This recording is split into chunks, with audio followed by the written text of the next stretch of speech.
Hola amigos, ¿cómo están? Espero que se encuentren muy bien. Esta vez vamos a ver otro pequeño video test de 20 preguntas, así que bueno, espero que nos vaya muy bien a todos. Y vamos a iniciar con la pregunta número uno. Hombre de 62 años, fumador de 40 paquetes año, consulta por un cuadro de 2 meses de evolución. Yeso persistente, en ocasiones con hemoptisis leve y baja de peso de 5 kilogramos. La radiografía de tórax nos muestra una masa de 4 centímetros en el lóbulo superior derecho y ensanchamiento iliar homolateral. Se solicita una tomografía de tórax que confirma la lesión y sugiere compromiso de ganglios mediastínicos. Ganglios mediastínicos del mediastino. Ya está un poco fácil determinar cuál será el procedimiento de lesión para obtener la confirmación histológica y también la tipificación inicial, pero esto será secundaria a la confirmación histológica. Acá la clave es pensar qué método, pues, de estas alternativas que ya la vamos a comentar, será lo correcto para la confirmación histológica.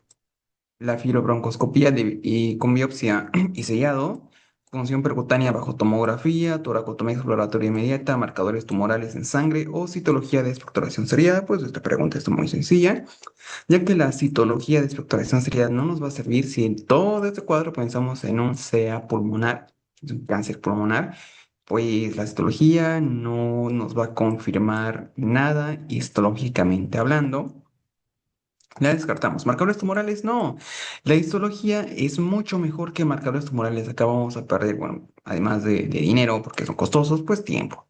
Lo correcto es ir a la histología porque eso nos dará la etapificación.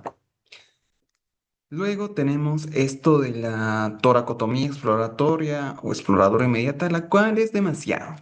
Tal vez en el caso donde la alternativa correcta no se la pueda tomar, que sea un dato quizás inconcluso también, podríamos llegar a pensar aún así es demasiado.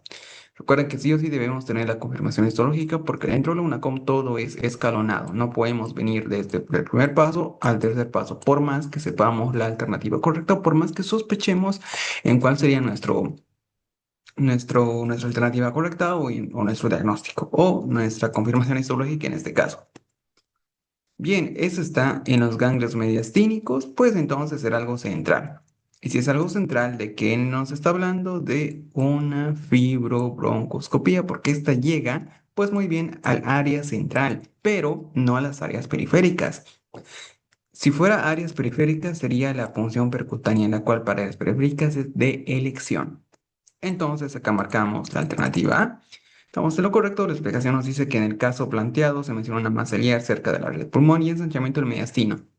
Lo pueden ver de dos maneras, ya sea por la radiografía, ya sea por la tomografía. Yo, en lo personal, prefiero basarme más en la tomografía.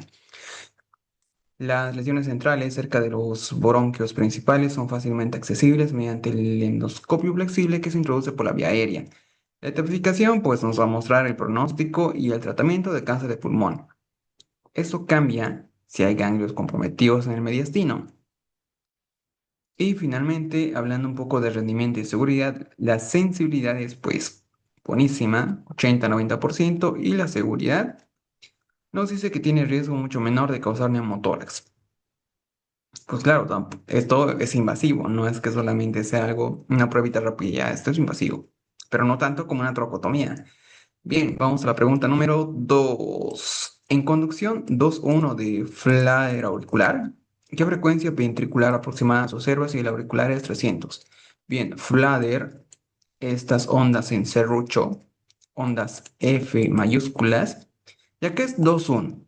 Esto sé que quizás no es lo más comentado y esto me parece que sale en una reconstrucción, esa preguntita, donde las alternativas son 200, 150, 100, 75, 300. Simplemente nos habla de una pequeña división, nada más que eso. El latido, la frecuencia auricular, más o menos va entre 250, 350, pero acá ya nos da una media que sería de 300. El nodo AB se encarga de bloquear esto, porque el nodo AB no puede soportar 300 latidos por minuto, entonces va a tratar de bloquearlo y este bloqueo se refiere a la división entre dos. Este uno simplemente va a esto y el 2 es lo que vamos a dividir. En términos súper sencillos sería 300 entre 2. Y esto nos da 150 latidos, la cual sería lo correcto. Si nos dijera 3 1 pues veríamos que sería si 300 entre 3 100, 4 75 y así sucesivamente. Lo raro y lo peligroso es cuando nos dicen 1 1. Pues esto nos indica que va a 300 latidos por minuto, nada lo detiene y es muy peligroso. Además, en el electro lo podemos vernos acá. QRS, esto que va a venir bajando, subida 1, subida 2, bajada nada porque ya va al QRS.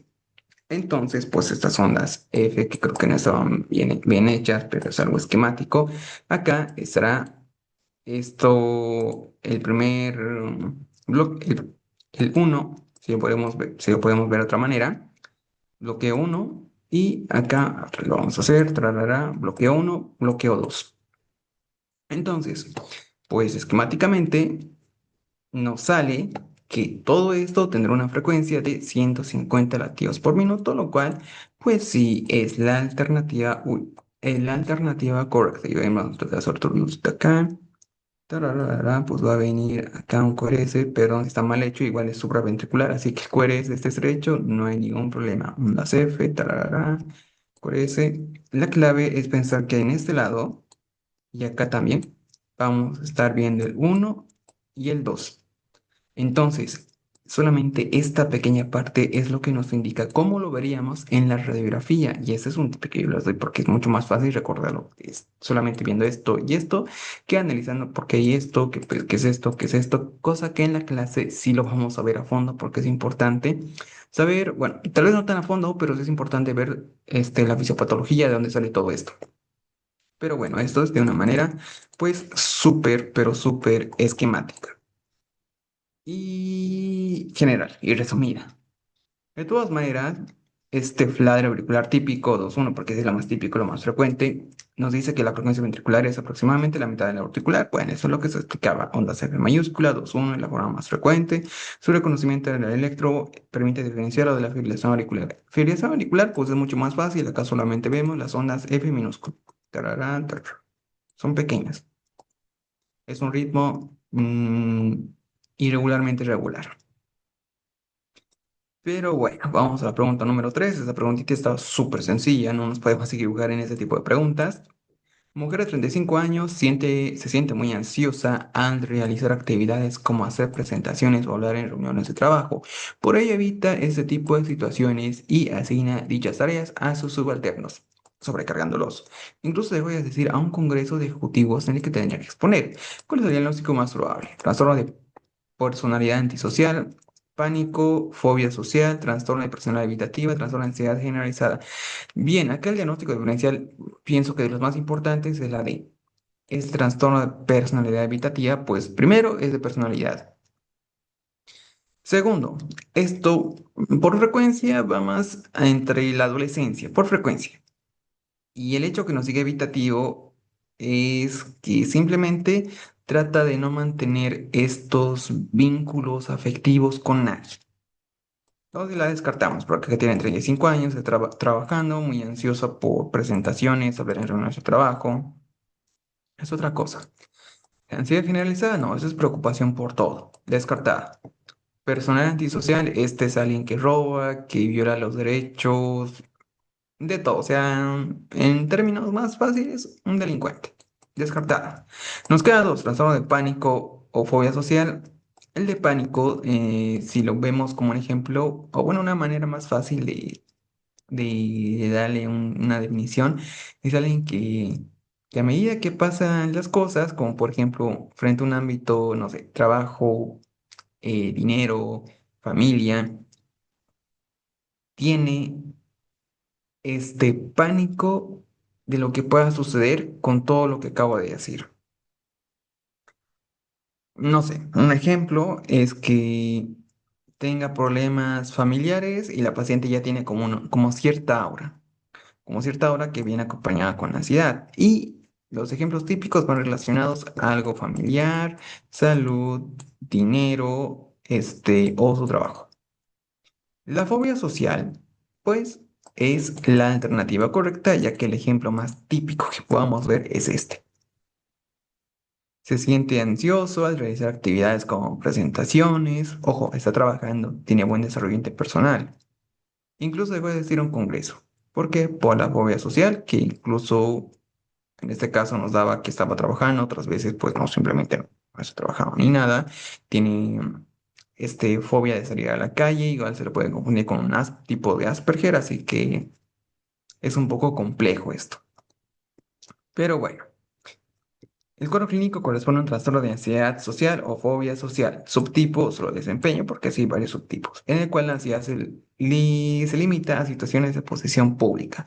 La persona experimenta miedo intenso de la evaluación negativa o a cometer errores frente a los demás. Ese temor provoca evitación activa de dichas situaciones, lo que puede interferir en el rendimiento laboral o académico. A diferencia de otros trastornos de ansiedad, los síntomas se restringen a contextos de desempeño y no se presentan en interacciones sociales cotidianas. Bien, vamos a la pregunta número 4. Una mujer de 22 años con antecedente de bulimia nerviosa es llevada a servicio de urgencia tras presentar varios episodios de vómitos forzados. Refiere que tras los primeros vómitos de contenido alimentario, comenzó con un dolor epigástrico urente seguido de vómitos de sangre. Grupo rutilante en cuantía moderada, el examen físico dinámicamente estable, abdomen blando y depresible, sin signos de irritación peritoneal ni enfisema subcutáneo, con el diagnóstico más probable, síndrome de Borhave o Borjave, varices esofágicas sangrantes, gastropatía erosiva por Aines, úlcera péptica perforada o desgarro de Mallory Weiss. Bien, pregunta que pues sí tiene su grado de complejidad, pero bueno, ¿qué vamos a pensar acá? Paciente que, bueno, antecedentes de bulimia nerviosa, pero que vomita, vomita, vomita. Esto creo que ya lo hablamos en clases, donde un paciente que vomita, vomita, vomita, vomita, tiene algo de hematemesis, pero está hemodinámicamente estable, pues es típico de, ¿cuál de todas estas? El desgarro de Mallory-Weiss. En la úlcera péptica perforada tiene que venir con un poquito más de hematemesis, con un poco, un toque de datos de irritación peritoneal, como por ejemplo abdomen en tabla. Descartada. Gastropatía erosiva por Aines, no tenemos el antecedente de Aines, también la podemos descartar solo por eso. Varices esofágicas sangrantes, pues antecedentes de hipertensión portal en pacientes cirróticos crónicos, pacientes, no sé, antecedente de alcoholismo. Síndrome de Borhave es una complicación que también se puede desencadenar, pero esto es como la complicación de la complicación del Mallory-Weiss, donde ya hay rotura. En el Borhave recuerden que cuando tenemos esta rotura esofágica, pues nos da hematemesis abundante, datos de shock, dolor, pues cosas ya de gravedad. O si lo queremos de otra manera, hemodinámicamente inestable. Pero aquel Marley es el correcto. En la bulimia nerviosa, los vómitos repetidos suelen producir lesiones graves en el esófago, desde laceraciones hasta roturas completas. Laceración, Marley Weiss. Rotura completa, Borhave. Súper fácil. Vamos a la pregunta número 5. Hombre de 52 años con IMC, ¿qué pasa acá? 34 kilogramo. IMC 34. Antecedente de hipertensión arterial de difícil control, extraído por su pareja debido a ronquidos intensos, episodios observados de pausas respiratorias mientras duerme. El paciente refiere somnolencia excesiva durante el día y cefalea matinal. ¿Cuál es el examen más adecuado para confirmar el diagnóstico y evaluar la severidad de su condición? ¿Será la polisomnografía nocturna en laboratorio de sueño? Escala de somnolencia de Epworth, radiografía de partes blandas de cuello, oximetría de pulso nocturna aislada o monitorización domiciliaria de la presión arterial, pues todo esto se trata de nada más y nada menos que un SAOS. Y no tiene nada que ver con la presión arterial, sí es un factor de riesgo, pero hasta ahí, nada más. Acá simplemente nos pide el examen adecuado para dar el diagnóstico. Oximetría de pulso aislada, pues no, nos da varios falsos positivos. Sí puede bajar oximetría, pero hasta ahí, nada más, no está confirmando nada. Radiografía de partes blandas del cuello, no, sí es factor de riesgo que tenga un cuello ancho o corto, pero hasta ahí. Escala sonora de Epworth, pues tampoco, esta sí nos ayuda, pero no tiene valor diagnóstico. Simplemente es una escala que pues tiene varios ítems donde vemos si tienes una dolencia o no, nada más. Y ojo con esta escala, cuidado, porque el paciente igual puede mentir. Por eso es necesario que siempre venga con un acompañante. Pero lo correcto que es pensar en la alternativa A. Polisonografía nocturna nos dice que es el igual de estándar, donde nos muestra un registro continuo supervisado de múltiples variables fisiológicas durante la noche en un laboratorio de sueño. Su principal indicación es el diagnóstico del síndrome de apnea de sueño. Esto, pues, diferencia entre una apnea obstructiva, una apnea central, dependiendo de los esfuerzos respiratorios, indispensable para el estudio de narcolepsia, parasomnias complejas, trastorno de movimiento de extremidades durante el sueño y es, bueno, yo pienso que es lo primero que debemos pensar como diagnóstico cuando nos hablan de un SAOS. Lo primero, absolutamente lo primero. La de Epworth que nos puede ayudar. Hay muchas escalas que nos ayudan, pero recuerden, Gold Standard, polisomnografía. Bien, vamos a la pregunta número 6. Un niño de 3 años, asiste a un jardín infantil y es diagnosticado de hepatitis A mediante IgM para positivo para virus de hepatitis A. El médico del centro de salud debe indicar medidas para los contactos. Su hermano de 7 años, previamente sano y con calendario de vacunación incompleto, no recibió la vacuna contra virus de hepatitis A, convive con él. ¿Cuál es la conducta más adecuada para el hermano? Observación y control en dos. Observación clínica y control de transaminasas en 2 semanas. Indicamos reposo relativo y dieta hipograsa. Inmunoglobulina estándar de forma inmediata. Dosis de refuerzo para vacuna contra hepatitis B. O indicamos esquema de vacunación contra hepatitis A. Simplemente se va esto a la conducta más adecuada frente a un contacto por virus de hepatitis A. Nada más. Y ojo, la edad igual, acá es un poco importante, 7 años. ¿Qué hacemos? Reposo relativo, no, eso es incorrecto. Sí, se puede hacer algo. No vamos a administrar refuerzo contra hepatitis B porque no tendría sentido. Acá nos habla de hepatitis A. Observación y control, inmunoglobulina o esquema, no vamos a esperar 2 semanas, luego control de contrasaminasas porque hay una alternativa donde nos indica la conducta más adecuada para realizar ahora que tiene bastante relación referente a su esquema de vacunación incompleto, igual que esto del virus de la hepatitis A, como que es un extra, es un plus, que sí se da. Iniciar esquema de vacunación contra hepatitis A sería lo correcto, aunque en el calendario estándar de vacunación, pues la primera vacuna o una de las primeras vacunas junto con la BCG es de hepatitis B. La hepatitis A se puede administrar a eso de los 17 meses. Acá tiene 7 años, así que está bien, no hay ningún problema. El hecho de darle inmunoglobulina estándar igual puede ser una opción, pero esto sí vale cuando tiene menos de 1 año o más de 40. Si está en este rango, pues preferimos la vacunación. Entonces la marcamos, estamos en lo correcto.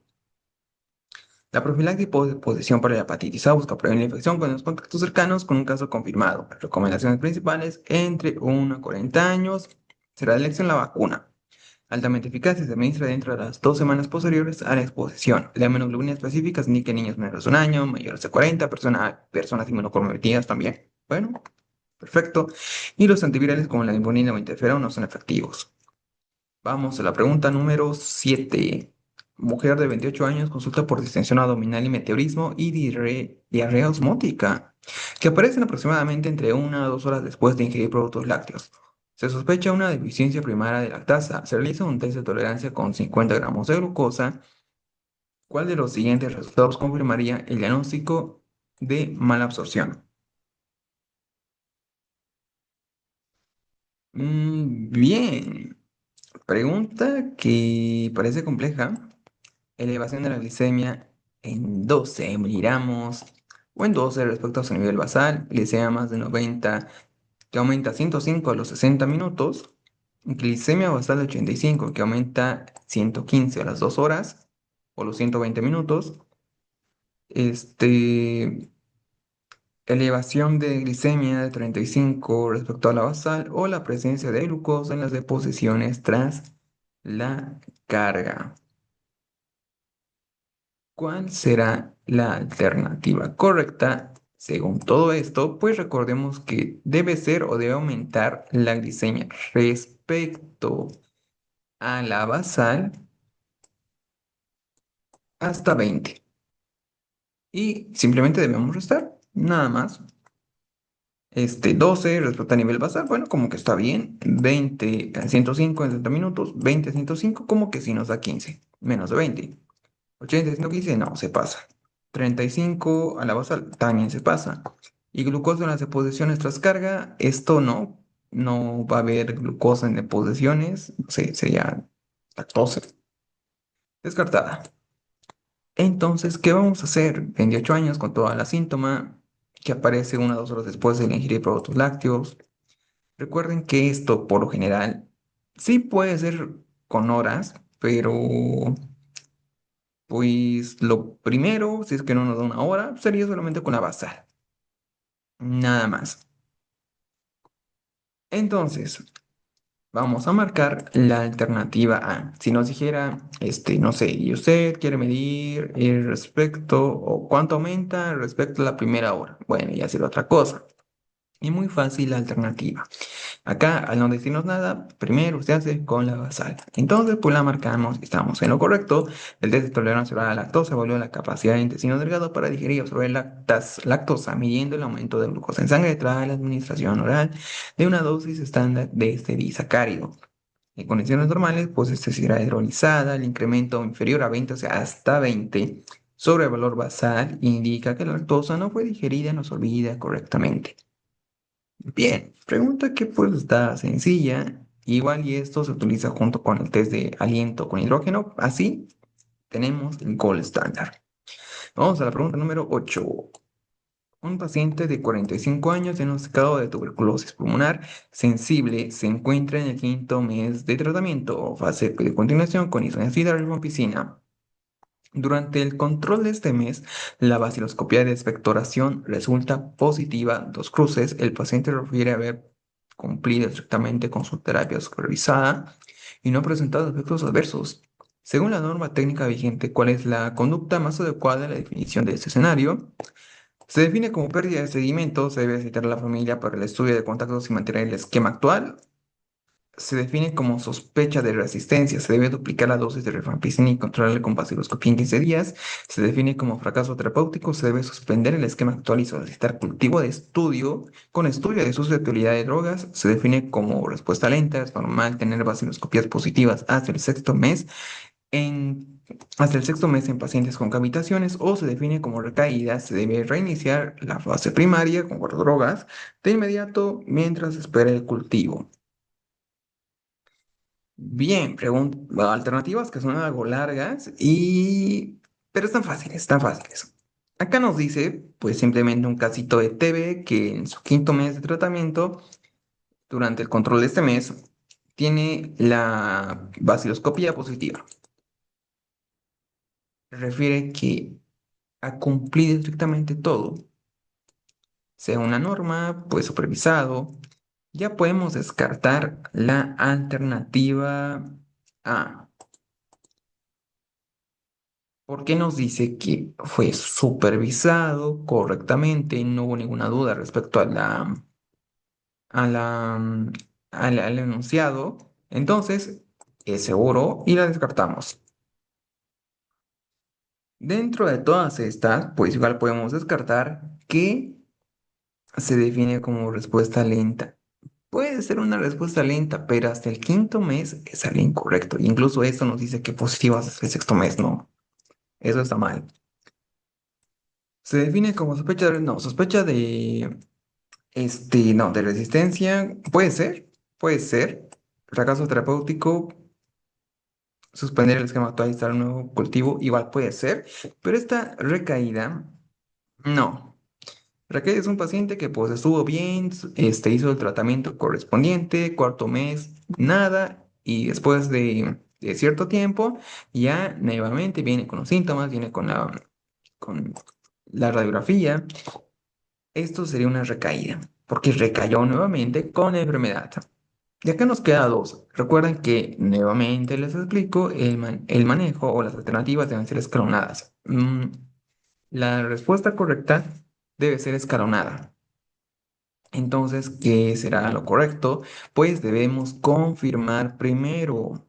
No vamos a definir ahora qué es una resistencia e incluso controlar como de 15 días esperar tampoco es lo correcto si ya tenemos en este mes que es positiva la vaciloscopía. Lo que debemos hacer es definirlo como fracaso terapéutico porque se hizo todo, estuvo bien supervisado, se dio, pero pues no funcionó. Y esto muy probablemente se deba a resistencia. Probablemente. Nosotros sospechamos que sí, es lo más seguro, pero pues hasta no estar confirmado esto mediante esta noticia de estudio de susceptibilidad de drogas, pues es un gene expert nada más.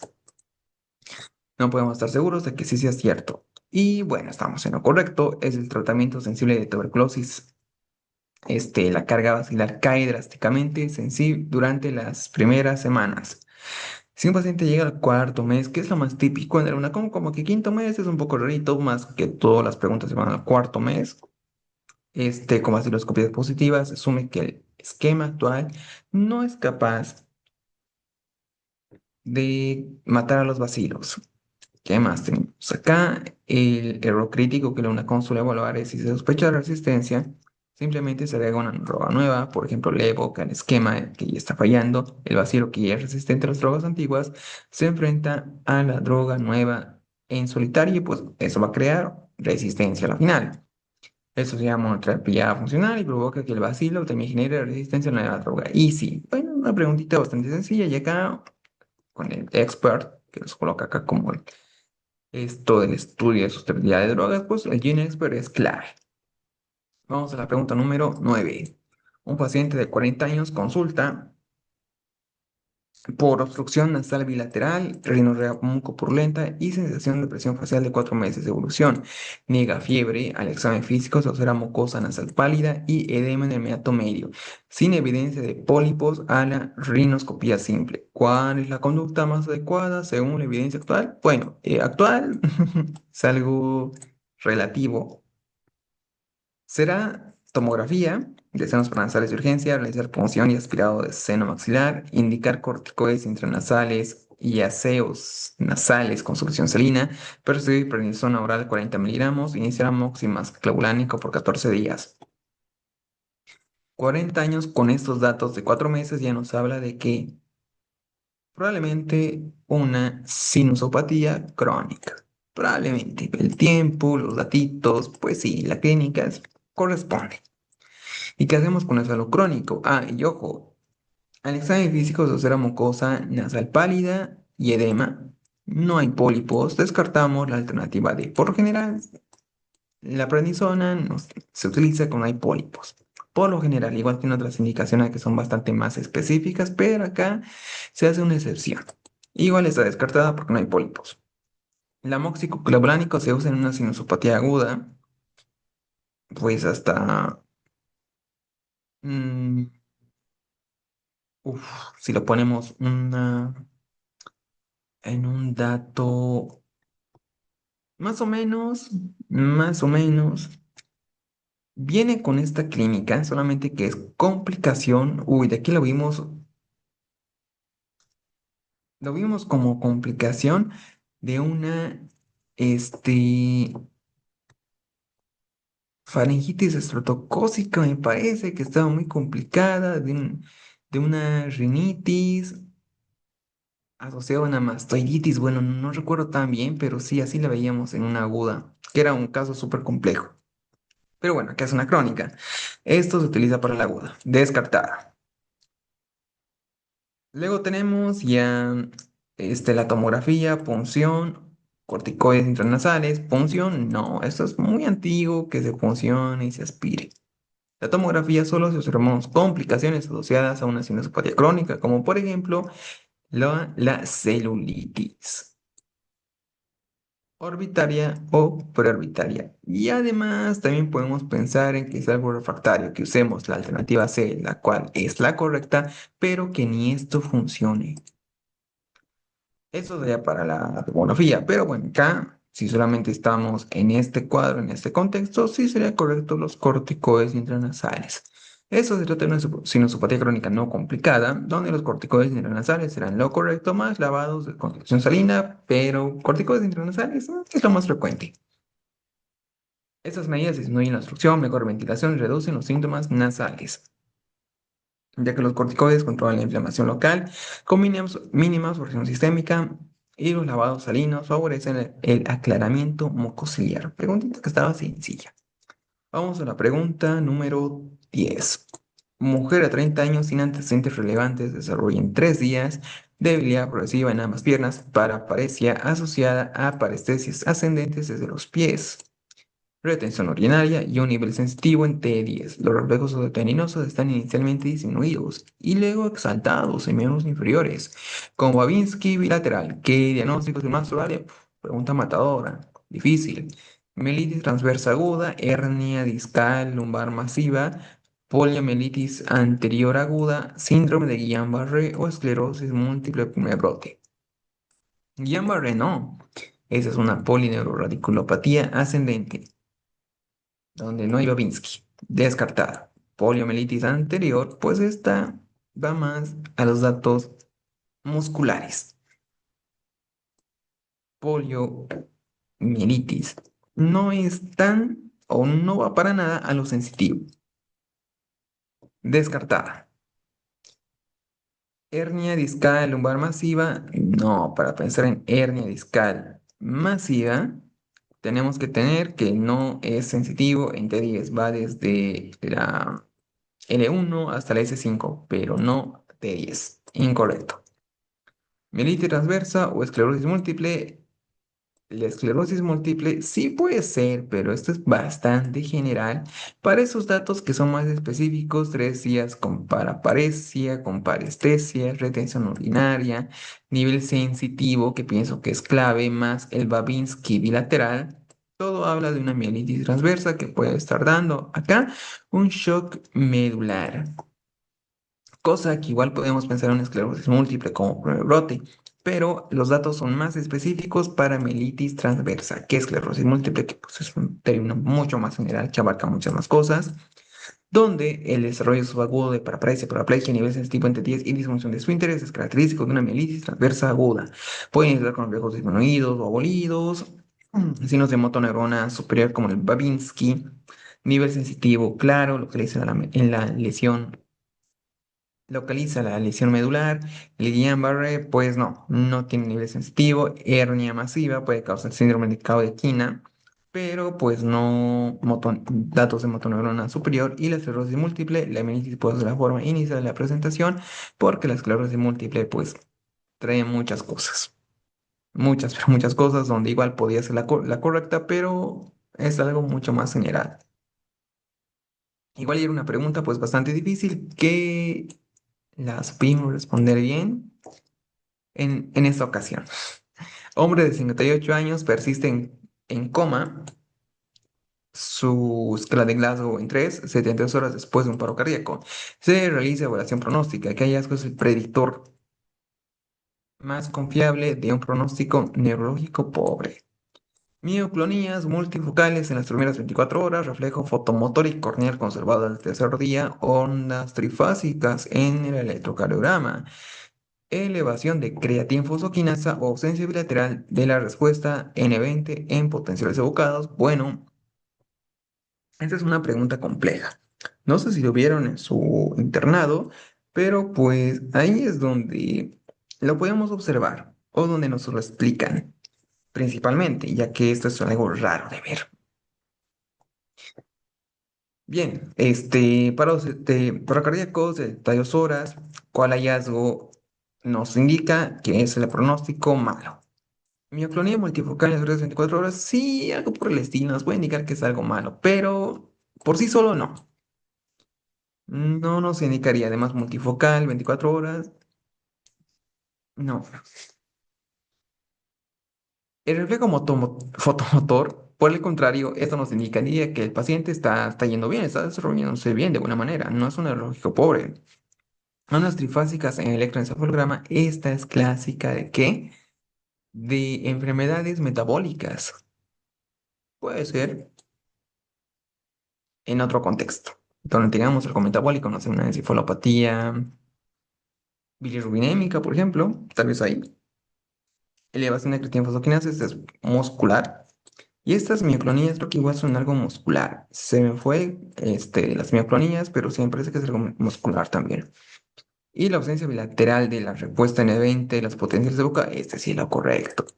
Ausencia bilateral de la respuesta N20, potenciales evocados. Recuerden que estos potenciales, pues es como mm, como un cablecito, se puede hablar súper, así, súper coloquial. Un cablecito que se coloca acá en la muñeca y esto va directo al cerebro y pues si no tenemos ninguna señal, nada de electricidad, nos dice que es un hallazgo muy malo. Justamente la ausencia bilateral pues era el peor pronóstico en este caso. Los potenciales evocados consisten en dar pequeños estímulos eléctricos en un nervio periférico y medir los electrodos en el cuero cabelludo. Bueno, si esta es una explicación mucho más, sé, más académica. La onda 20 es el registro específico del momento en que el estímulo llega a la corteza somatosensorial primaria y es como la confirmación de recepción. Si la onda aparece, significa que el camino desde la mano hasta el cerebro está físicamente intacto, lo cual sería pues un pronóstico bueno. Sucede es grave y ya que en la encefalopatía hipóxico-isquémica severa, las neuronas de la corteza cerebral son las primeras en morir por falta de oxígeno. Si a las 72 horas, cuando ya no hay fármacos que interfieran, se aplica el estímulo y no detectamos la onda N20 en ambos hemisferios, significa que la corteza está tan dañada que ya no puede procesar información. La diferencia con el electroencefalograma es que mide la actividad eléctrica espontánea y puede verse alterado por sedantes, desequilibrios metabólicos. Bueno, yo más a los metabólicos, que igual por sedante está bien para llegar a pensarlo si tuviéramos algún caso clínico relacionado. Pregunta difícil, la verdad muy difícil. Vamos a la pregunta 12. Mujer de 28 años consulta por una amenorrea secundaria de 6 meses de evolución y galactorrea bilateral espontánea. No refiere cefalea ni alteraciones visuales. En sus antecedentes destaca el uso de metoclopramida de forma intermitente por dispepsia. Se solicita prolactina plasmática que resulta en 85, valor normal 25, menos de 25. La prueba de embarazo está negativa y las pruebas de función tiroidea TSH-T4 son normales. ¿Cuál es la conducta más adecuada a seguir? Derivar a neurocirugía para evaluación de exéresis transesfenoidal e indicar anticonceptivos orales para regularizar los ciclos menstruales, suspender la metoclopramida y repetir la medición de prolactina en 2 a 4 semanas, resonancia magnética, testilla turca de forma inmediata o iniciamos tratamiento con cabergolina. ¿Qué hacemos acá? En este caso, pues lo primero, cuando vemos este tipo de cositas, es pensar en esto de la prueba de progesterona, causas anatómicas, lo que sea. ¿Por qué? Porque nos habla de menorrea. En este caso, pues viendo las alternativas, ya sabemos que será algo incorrecto. Entonces ya nos vamos a las causas de hiperprolactinemia, porque la prolactina está elevada, pero no tanto como lo podríamos esperar. Ya vamos a ver por qué. Hasta un 85. Ya sabemos cuáles son la diferencia para empezar en un micro, bueno, un micro y un macro. Derivar a neurocirugía para exéresis transfemoral, no, es demasiado, esto es demasiado. Hay algo que se hace más antes. E incluso creo que no, esto es mucho. 3 de última línea. Indicar anticonceptivos orales para regularizar los ciclos menstruales. Sí, está bien, nos va a ayudar, pero no vamos a tener un diagnóstico claro. Esto, bueno, para la menorrea está bien, pero hasta ahí, nada más.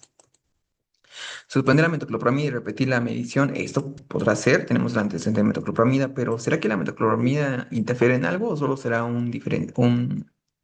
este, un distractor?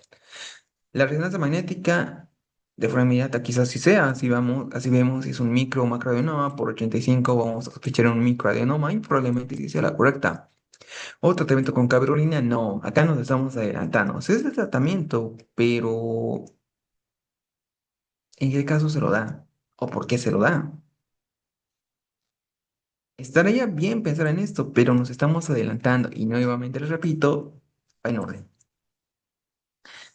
Entonces, pues acá la resonancia magnética es incorrecta por el hecho de que hay fármacos que causan hiperprolactinemia. Y acá 85 está No es tanto como para hacer un macroadenoma, sí basta un microadenoma, y estas microadenomas, por lo general, no son siempre por un adenoma. Puede ser por otras causas, como fármacos. Entre ellos, además de la metoclopramida, que es un antimético, pues, bueno, que es muy usado, también está la domperidona.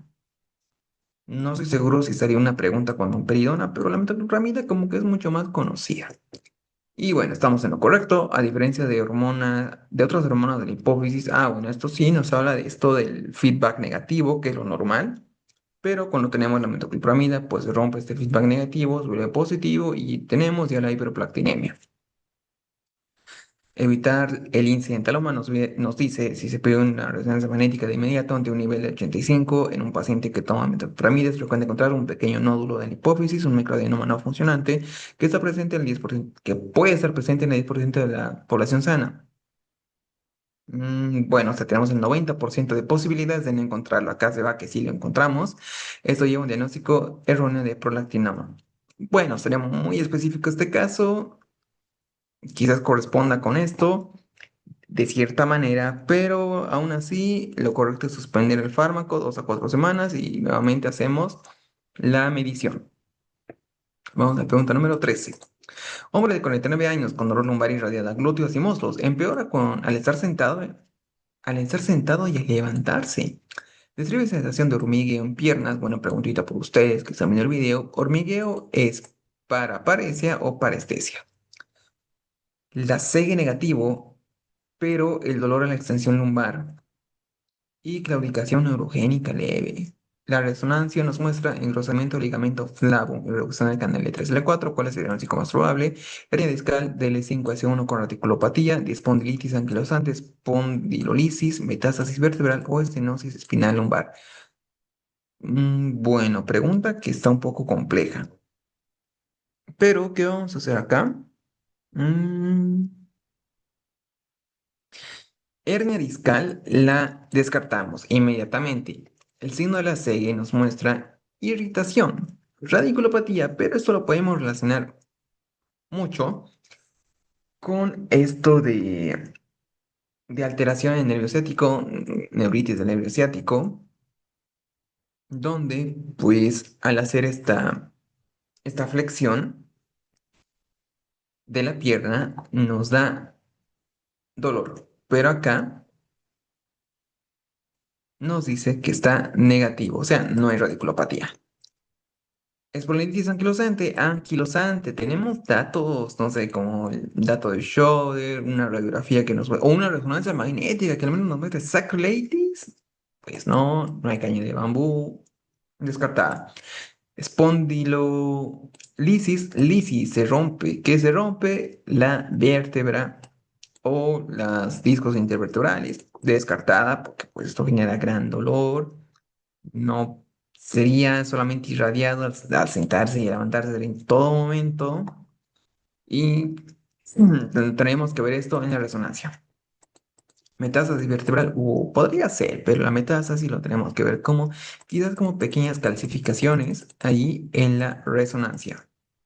Descartadísima. Y nos queda estenosis lumbar espinal por el hecho de que tenemos un engrosamiento del flavo. O sea, hay una obstrucción. Puede estar acá la obstrucción y este ligamento va a engrosarse por la obstrucción. Es como que lo aprieta y esto se vuelve más grueso.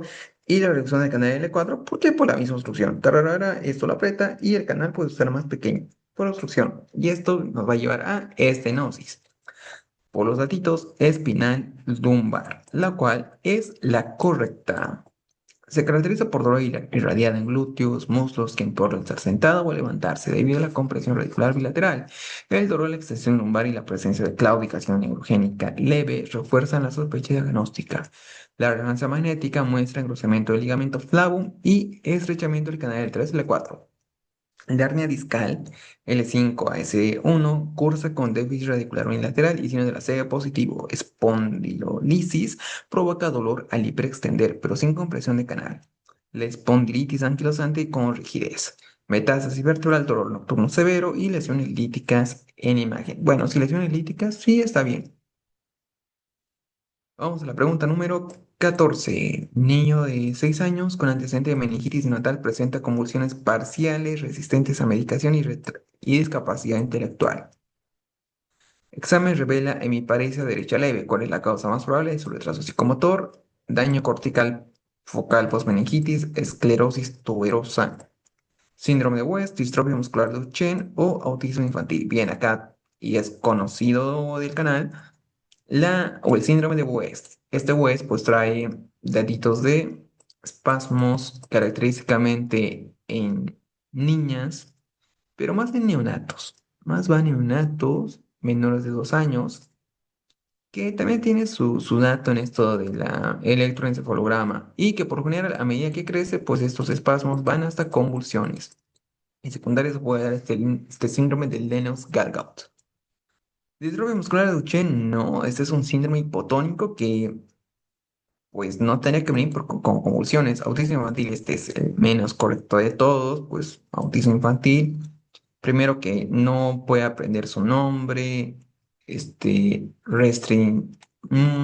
manierismos, que solamente aplaude, no ve directamente a los ojos, datitos de que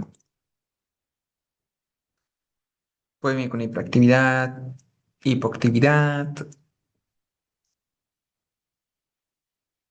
¿Qué más? Bueno, hay muchos datos. Hay muchísimos datos de autismo infantil. Y, uy, se me fue una importante esa punta, pero hay muchos datos de autismo infantil. Pero pues acá no tiene nada que ver con este cuadro. Ya descartamos tres, nos queda dos. Esclerosis tuberosa, esto puede serlo congénito, tuberosa, esclerosis, pues no, esclerosis nos diría algo que está rígido, duro, secundario a algo, tal vez a, no sé, una calcificación.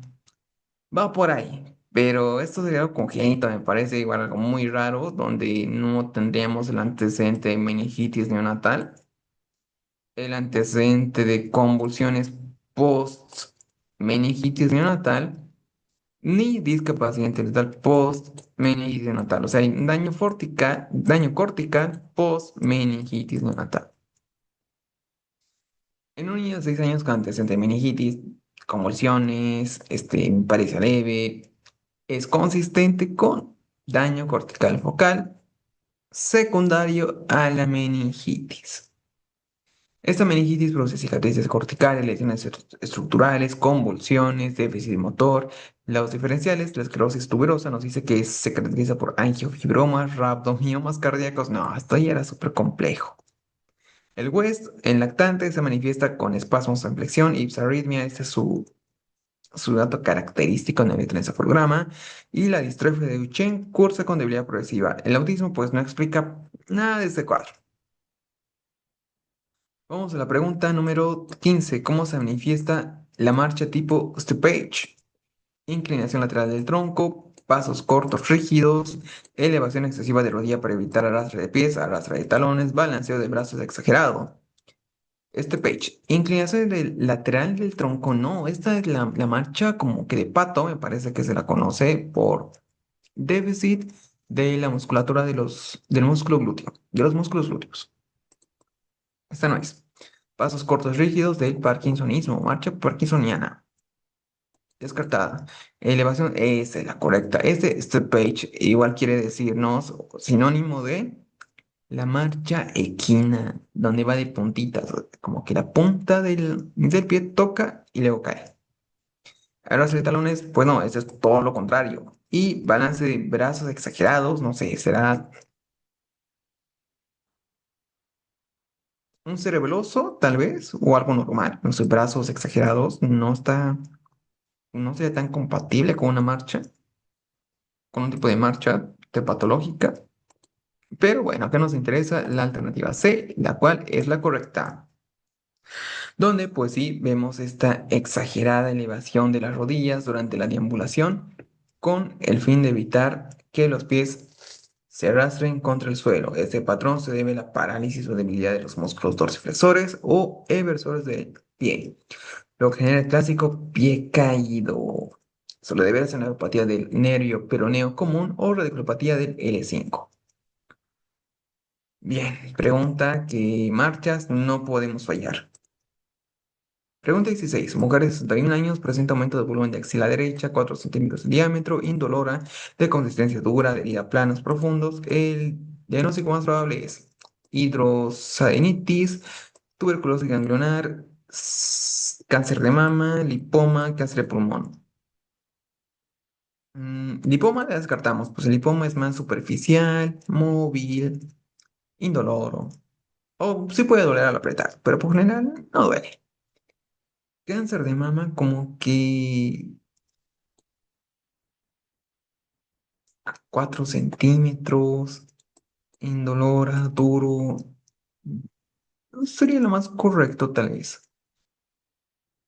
Tuberculosis ganglionar, no, eso es típico de las escrófulas. Queda más que todo en el cuello.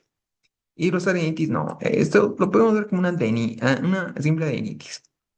Doloroso, eritematoso, con datos de tumefacción. Sí pienso que podría ser un, no sé, muy de manera algo rebuscada, este ganglio de Virchow que vemos en el cáncer de pulmón. Pienso que va por ahí. Sería lo correcto. Indolora, pero no está en tapones profundos. Pero si es indoloro, bueno, tampoco es tan duro, porque simplemente es la salida de un ganglio. Pero vamos por la E. Igual, y bueno, no estoy tan seguro, tal vez sea cáncer de mama, porque las otras como que serían muy raras. Y escrófula, no, casi imposible. Vamos a ver por qué cáncer de mama. La presencia de una masa axilar dura, fija, indolora en una mujer adulta debe sospecharse de adenopatía metastásica, especialmente cuando presenta características de malignidad. La causa más frecuente en ellos es la diseminación ganglionar de un cáncer de mama, ya que el drenaje linfático mamario se dirige principalmente a la axila. El estudio diagnóstico debe incluir la evaluación mamaria completa mediante un examen clínico y mamografía. No, pregunta que está... Esta sí tiene trampa. En sí, sí es cáncer de mama, pero es metástasis. Es lo que nos dice acá. Adenopatía metastásica por cáncer de mama. No sé. Metástasis por cáncer de mama quizás habría sido algo más, más fácil de pensar. Porque solo cáncer de mama, pues no, sí, bastante raro, muy raro. No, esta pregunta sí tenía trampa, mucha trampa.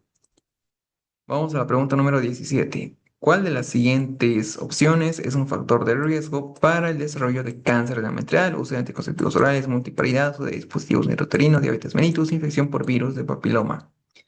Factor de riesgo para el desarrollo de cáncer endometrial. No, hasta pareció otra con trampa. Anticonceptivos orales, no, porque son anticonceptivos orales, bueno, tienen que ser combinados, porque si tiene progestágeno no sirve. Multiparidad, esto sí es un factor protector, confirmadísimo. Dispositivo intrauterino, si tiene levonorgestrel nos ayuda, protector. Si no, es algo, pues, independiente. Infección por virus de papiloma humano, diabetes mellitus. La diabetes mellitus podría ser, si pensamos desde la base, que no sé, obesidad, resistencia a la insulina. Podría ser en ese sentido. Infección por virus de papiloma para cáncer endometrial.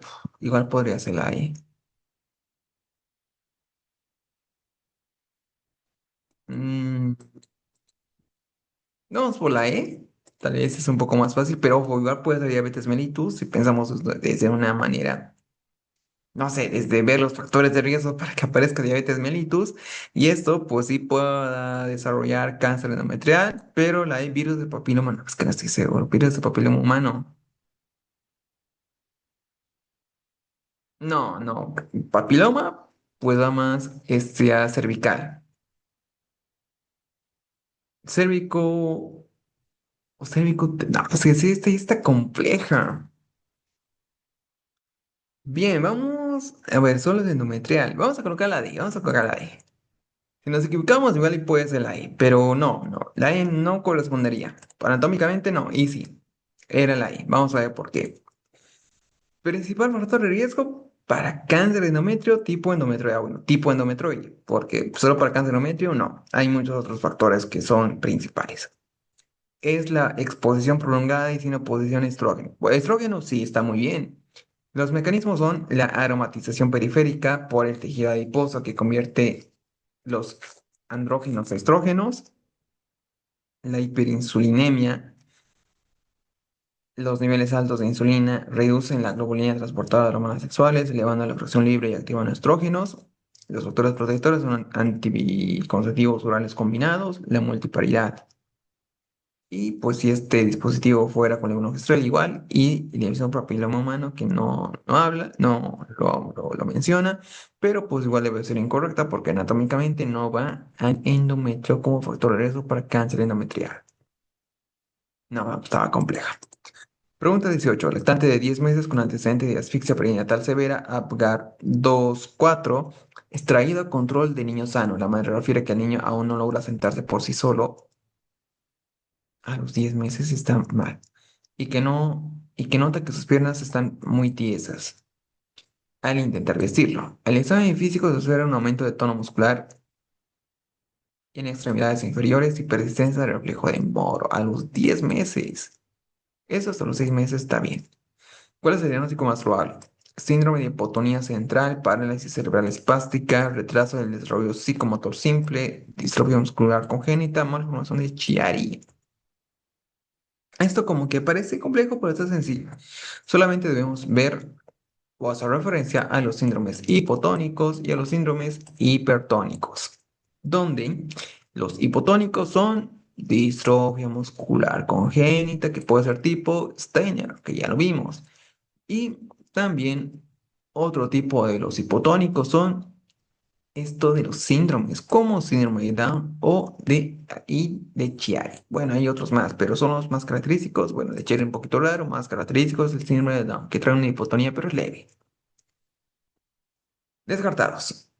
Retraso de esto no es simple, que tenga un reflejo de moro, que no se pueda sentar por sí solo los 10 meses, no, a los 10 meses incluso como que ya puede caminar con algo de apoyo. Igual descartada. Síndrome de hipotonía, no, ya dijimos que esto no es tan hipotonía, más es hipertonía por esto de que está tieso. Pero, ¿por qué sería? La asfixia perinatal trae como complicación parálisis cerebral, que pues acá no estoy seguro si es ello, ya que igual tendríamos que verlo en la fascie. Aquí no tenemos ese dato, quizás sí, quizás no, probablemente sí sea, que es como que lo más frecuente. Pero pues eso sería la alternativa correcta para la cerebral espástica. Y lo raro de esto, a pesar de ser hipertónico, es que igual tiene algo de hipotonía. Es como que primero es hipo, luego hiper. Pero más hiper, por eso es dentro de los hipertónicos. En neonatos que han sufrido asfixia perinatal pueden desarrollar meses después de alteraciones neuromotoras derivadas del daño hipóxico isquémico en el sistema nervioso central. Esas secuelas reflejan la afectación de estructuras celulares motoras durante el episodio de hipoxia. Estas manifestaciones más comunes se encuentran en las alteraciones del tono muscular, como la hipertonía espástica, que pueden presentarse como hipotonía inicial y luego hipertonía. Y sí, eso es lo más característico, pero más se va a los síndromes hipertónicos. También puede observarse reflejos anormales, dificultades en la coordinación. ¿Qué más tenemos acá? La evolución de la gravedad de la hipoxia inicial y, bueno, todo eso depende también de la precocidad del tratamiento y rehabilitación. Pregunta que estaba sencillo, ahora solamente diferenciar esto de los hipo. Vamos a la pregunta 19. Un hombre de 24 años consulta por un cuadro de 6 meses de evolución caracterizado por distensión abdominal, por porismos, exposición de líquidas explosivas que ocurren consistentemente tras la ingesta de lácteos. Al examen físico destaca un abdomen levemente distendido, sin signos de irritación peritoneal. Se sospecha de deficiencia de lactasa. ¿Cuál es el examen de elección para confirmar el diagnóstico clínico en este paciente? Determinación de anticuerpos antiendomicio y antitranslutaminasa IgA, biopsia de mucosa yeyunal para estudio histopatológico, test de desilosa de orina 5 horas, test de hidrógeno de aire expirado con sobrecarga de lactosa o cuantificación de grasa fecal en 72 horas, test de Bancamer. Sencillo, muy sencillo. Para pensar en grasa fecal tenemos que traer este dato reactivo. Nos puede decir algo de mala absorción, pero acá no nos habla de mala absorción, nos habla de que test de silosa, mala absorción, pero de la parte del intestino. Me parece que específicamente intestino proximal. Y esto, pues igual lo vemos en esto de insuficiencia pancreática. Descartada. Biopsia de mucosa para llenar para el estudio. Este puede ser un gol estándar. Hablamos acá típicamente de enfermedad celíaca. Y esto, pues, igual nos ayuda. Es como el screening inicial. Igual para enfermedad celíaca. Lo cual nos deja con el test de hidrógeno en aire aspirado con sobrecarga de lactosa que se complementan y de por sí son el correcto, son el gol estándar para que deficiencia de la intolerancia a la lactasa. Acá nos dice deficiencia de la lactasa, no nos vamos a hacer problema porque sea algo parecido, que va lo mismo. En la prueba diagnóstica utilizada para detectar mala absorción de lactosa, evalúa el incremento de hidrógeno en el área expirado tras la administración de una dosis estándar de lactosa. Esta lactosa no absorbida pues llega al colon y es fermentada por la microbiota porque no se absorbe, llega al colon directamente. Y la fermentación produce esto de hidrógenos y otros gases, lo que nos dará toda la clínica. Igual y esto con deposición de líquidos explosivas, un poco rarito, pero igual puede venir. Y vamos a la pregunta 20. ¿Qué prueba de laboratorio confirma proteinuria significativa? Orina en 12 horas sin proteinuria en 2 horas de 100 miligramos, PCR sérica alta, relación proteinuria-creatinina mayor o igual a 0,3 en orina de 24 horas o tira reactiva con una cruz. Nada, esta está súper sencilla, no se pueden olvidar. Proteinuria es igual a 3 gramos en 24 horas, 300 miligramos en 24 horas, o la relación albuminuria-creatininuria mayor o igual a 0,3 en 24 horas. Son sinónimos, bueno, son equivalencias que pueden venir. Las otras, 12 horas sin proteinuria no corresponde, 2 horas de 100 miligramos está mal, PCR, que eso es un parámetro inflamatorio, tira activa con una cruz, no, no, no tiene sentido. Pero sí, estamos bien y en lo correcto, la relación proteinuria-creatininuria el muestra aislada de orina es una herramienta simple y confiable para confirmar proteinuria significativa en casos de preeclampsia, pues no siempre preeclampsia, casos de síndrome nefrótico, acá la pone solamente como ejemplo, y un valor de relación proteinuria-creatinina, proteína y creatinina mayor o igual a 0,3 equivale a una excreción proteica, bueno, eso es lo que ya dijimos. Rápido, práctico y reproducible, súper sencillo. Y también es preguntita de una complementaria, pienso yo. Bien, ya terminamos las 20 preguntas del día de hoy. Espero que todos hayan respondido bien. Hoy sí que nos tocaron preguntas muy complejas, pienso yo, realmente complejas, pero eso no sirve. Creo que nos tardamos igual más de la cuenta. Bueno, está bien, porque sí fueron preguntas difíciles. Igual, y la 16 sí estaba demasiado compleja, creo que era una de las más complejas, además de esa de mielitis transversa, pero estoy bastante seguro de que ustedes sí la respondieron correctamente. Así que, bueno, igual cáncer de mama, metástasis ya algo más fácil, pero bueno, son cositas que pasan, son cositas que en el UNACOM también pueden venir así, o esperemos que no, aunque igual vienen algunas con trampa.